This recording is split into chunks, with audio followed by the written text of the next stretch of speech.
Oh, hello, Sunim. I wasn't expecting to ask you a question, so I need to remember what I submitted. But I think the point of the question is I wanted to revisit the topic of nature with you because last time I tried, but it sounded like I wanted to come back because I don't think my question was fully answered. Um, I think Sunim really, refers to nature as sort of the golden standard when it comes to deciding what we should do. And I think, to my knowledge, the inspiration is drawn from the precepts. When Sunim, describes, for example, the story of like the squirrel, when you compare us to squirrels and say that the squirrels live lighter lives, happier lives than we do, I think some people, especially those in the younger ones and the people on the West, they tend to disagree with that analogy because especially for example my wife, she goes like, how do we know if squirrels actually live happier lives? What if they're always paranoid that something's going to just swoop down from above and just like eat them? So when people disagree with this view of nature, how should we approach them when it comes to explaining the precepts and this like framework to decide what's good and what's bad?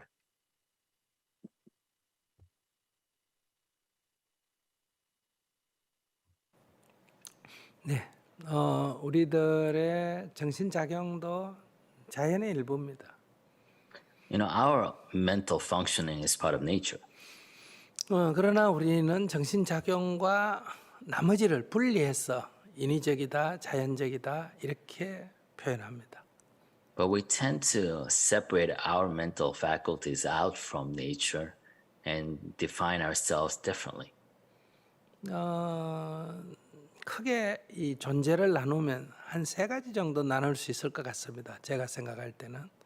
But, in my opinion, if we were to classify or divide the nature into three large classification, I think we can divide into three large groups. 첫째, 물질적인 거고요. One, material. 두 번째는 생명작용이고요.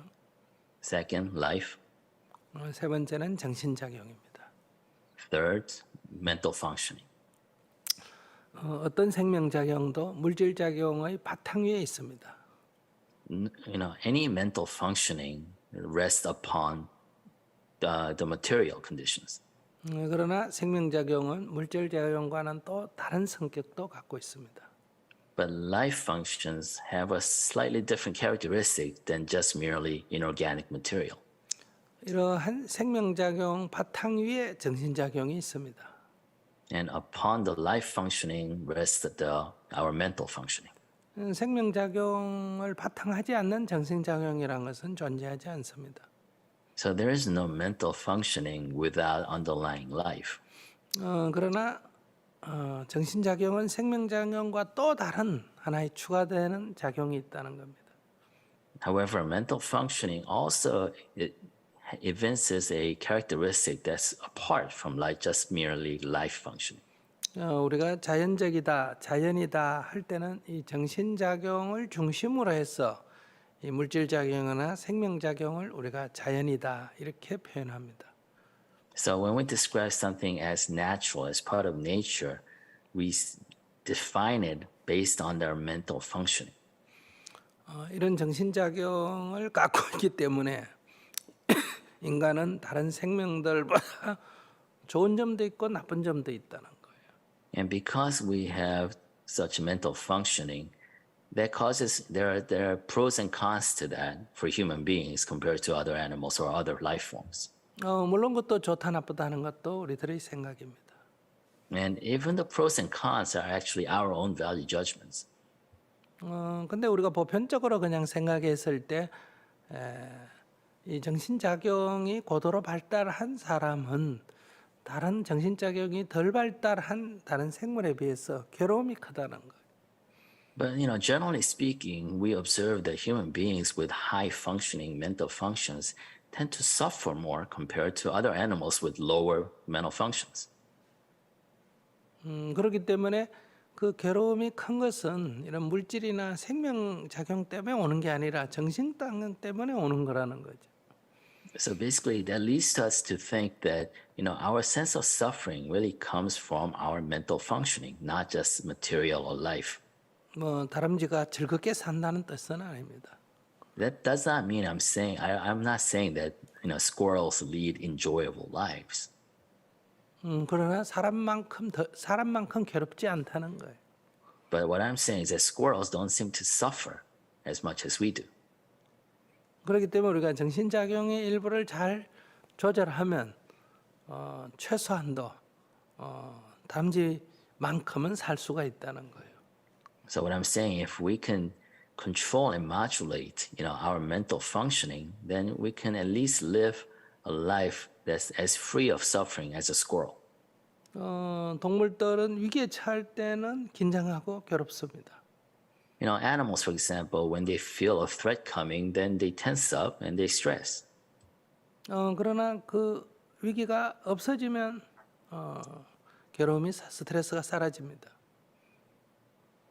But once the threat disappears, they don't continue feeling the same sense of stress. 그런데 사람은 위기가 사라져도 그 스트레스가 사라지지 않는다는 거예요.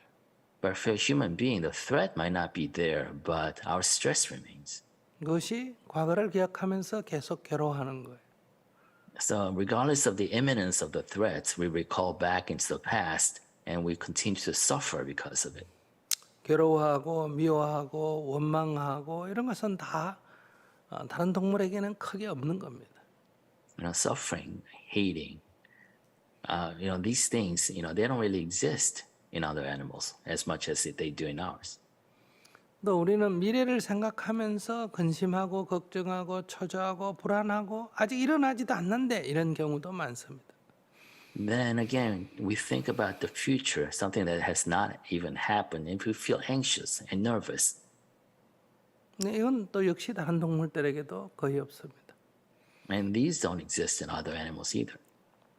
그러니까 이런 문제는 우리가 인생이 괴로울 수밖에 없는 것이 아니라 이건 조금만 연구하면 그런 괴로움에서 벗어날 수 있다는. So all that to say is that, we're not destined to suffer. Is that if we really explore our cognition a little, it is possible to modulate so that we do not suffer in such a way. 그런데 이것을 좀 더 연구하면 위기에 처했을 때도 괴롭지 않고 불안하지 않을 수가 있다는. But if you think deeply and explore this pathway deeply, you realize that, even when faced with imminent threats, we don't have to necessarily suffer. 이건 동물보다 더 나은 수준이. And we can actually become better than animals. 그래서 제가 비교해서 말하는 거예요. 동물보다 우리는 못한 수준에 있다. 괴로움이라는 측면에서. That's why I use animals as a benchmark for comparison, saying that as we currently live, we are even lower in our ability not to suffer. 그래서 적어도 동물 수준은 돼야 되지 않느냐. So I say, we should live at least on par with animals. 이것은 정신적인 치료의 작용입니다. And this is a sort of a pathway to healing of your mental functioning. 근데 동물보다 좀 나아야 되지 않느냐. But I say, as human beings, shouldn't we be better than animals? 이것은 우리가 개발해야 될 부분입니다. And this is the area that we need to explore. 그래서 주로 치료라는 것은 이 트라우마라든지 이런 우리의 괴로움을 이렇게 해소하는 거고요. So a treatment or healing, is a matter of relieving ourselves from the hurts of the traumas. 또 어떤 상황이 미래에도 어떤 상황이 닥치더라도 괴로움이 생겨나지 않도록, 그러니까 생겨난 괴로움을 치료하고 생겨나지 않는 괴로움이 앞으로 생겨나지 않도록 하는 것이 수행이라는 거예요.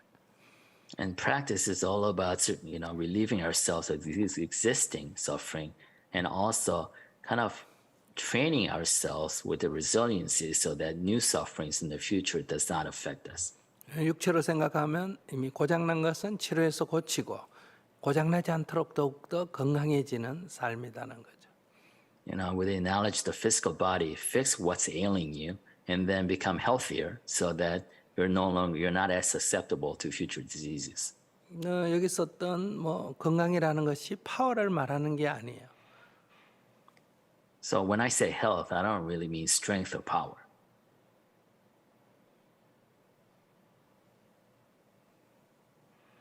Yeah, thank you, Sunim. I think your explanation is really valuable. I think part of the reason why I ask this question is because throughout my life, I've had a lot of conversations with people who view nature in a fundamentally different way.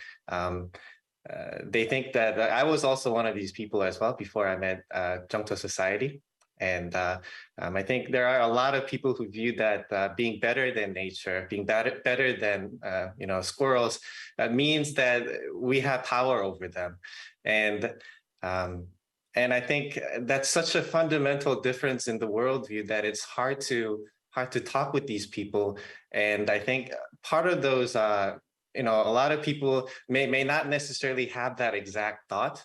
But that kind of worldview just leaks to different people, even though they may not hold, a lot of value in having power over nature. And I think when people, like, for example, my wife asks the question, hey, how do we know that squirrels live better lives than we do? I think I really wanted to ask you that question and hear from you that just exactly what we value as Buddhists. And I think my question's been fully answered. Thank you.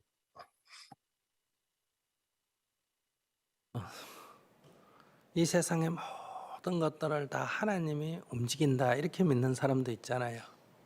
There are those people who believe in the prime mover, right? God moves everything. 그런 사람하고 어떻게 같이 살아요? And how do you live with a person like that? 그러니까 믿음은 서로 다른 거예요. So everybody has different beliefs. 또 세계관도 다르고 We all have different worldviews. 또 자연관도 다르고 We have different ways of looking at nature. 그러면 이 다르다는 게 뭘까요? Then what is the nature of these differences? 다른 세계에 산다는 게 아니라 생각이 다르다는 거예요. It doesn't mean we live in different physical worlds. It's that our mental worlds are different. 그것은 정신작용입니다. It is a mental function. It's a cognitive function. 그래서 우리가 이 같은 세계에 살아도 다양한 정신 차원을 갖고 있기 때문에 어쩌면 우리가 다른 세계에 산다고 할 만큼 서로 다른 곳에서 다른 관점을 갖고 살아가고 있습니다. We might live in the same physical world, but we live in our own individual, separate mental world. Some of us are so different, from a mental world perspective, it's almost akin to living in totally different physical world. 이것이 그 중에 어떤 것이 옳으냐는 관점에 서지 말고 다르다고 그냥 인정하고 이해하는 겁니다. And instead of trying to evaluate these differences as being good or bad, just see them as differences. 그들은 대부분 정신작용 그 하나만 갖고 생각합니다. Because we all think usually within the scope of our own mental functioning. 그러나 그 정신작용은 생명작용에 바탕하고 있다 하는 것을 그들은 잘 모르는 거예요. And people don't realize that their own mental functioning is based on the life functioning they live on. 이런 수많은 생명작용은 다 물질작용의 바탕에 두고 있습니다.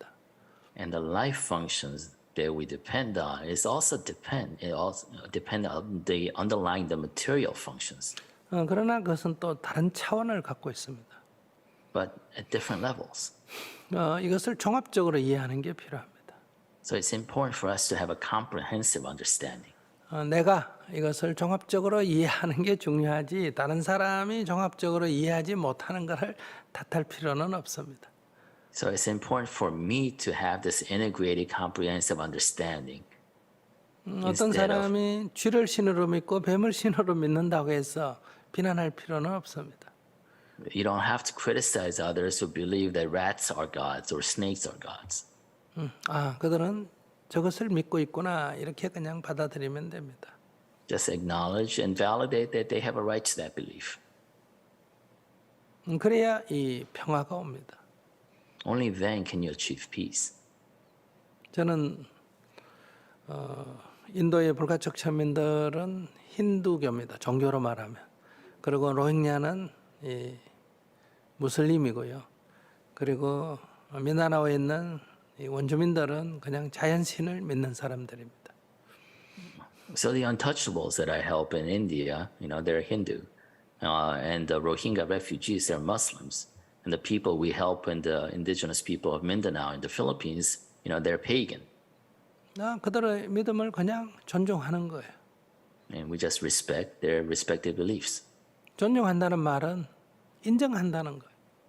Respecting means acknowledging. 어떤 사람은 내가 어떤 물건을 줘도 하나님이 주셨다 이렇게 말하지 않습니까? Some people, when you give them a gift, they thank God. 내가 밥을 해줬는데도 하나님께서 이 음식을 주셨다 이렇게 기도합니다. You make a meal for them, and they thank God for that meal. 그걸 뭐 나쁘게 생각할 게 뭐 있어요? There's nothing wrong with that. 내가 하나님이 되잖아요, 그러면. Then you become God. 그냥 이해하고 받아들이는 겁니다. It's just a matter of acknowledging and understanding. 부인을 어떤 달리 이해시키지 말고 그냥 부인을 관점을 이해하고 또 그가 어떤 변화가 올 때까지 기다려주고 이런 게 필요합니다. So instead of trying to convince your wife of your understanding of how things work, maybe wait for her to come to that understanding by herself. 우리가 괴로워한다면 다람쥐보다 못하지 않느냐 이렇게는 말할 수 있지만 다람쥐가 우리보다 더 행복하다 이렇게 말하면 맞지 않습니다. So if we suffer, we can't say that, we're not living our life as well as a squirrel. But at the same time, conversely, we cannot say that squirrels are living a more joyful life than us. 이렇게 말하면 이제 오해가 생기는 거예요. Then that causes misunderstanding. Understood, Sunny. Thank you. 네. 잠깐 소감 듣겠습니다. Let's go back to the questioners to get a little comments from them. Yeah, I had a lot of fun asking my question and listening to your answer. I think all the more because I wasn't expecting to actually ask. I was told that I won't have the chance today, but when you called on my name, it caught me off, and I think I was actually able to, in a way, ask my question in a more fluid manner, like in a regular conversation, rather than I'm just, instead of reading off like what I actually wrote down or submitted. So I'm glad I was able to ask and have a real conversation, and I'm pretty happy with what I heard. Thank you.